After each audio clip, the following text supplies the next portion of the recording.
March 3న గ్రహణం ఉందని చాలా మంది గర్భిణీలకు భయం కలిగించే మాటలు చెబుతున్నారు.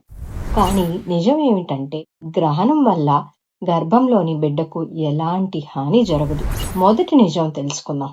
గ్రహణం అనేది కేవలం సూర్యుడు, చంద్రుడు, భూమి ఒకే లైన్లో రావడం వల్ల జరిగే సహజ ఖగోళ ఘటన మాత్రమే. దీనివల్ల బిడ్డకు హాని చేసే ఎలాంటి కిరణాలు రావు.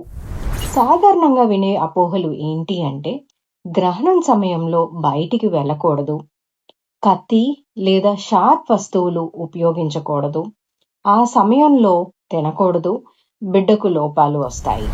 ఈ మాటలకు సైంటిఫిక్ ఎవిడెన్స్ అయితే ఏమీ లేదు. అసలు మీరు చేయాల్సింది మీ రోజువారీ పనులు సాధారణంగా కొనసాగించండి, సమయానికి ఆహారం తీసుకోండి, నీరు బాగా తాగండి, అవసరమైన టెన్షన్ పడకండి, మీ రెగ్యులర్ ప్రెగ్నెన్సీ చెకప్స్ ని కంటిన్యూ చేసుకోండి.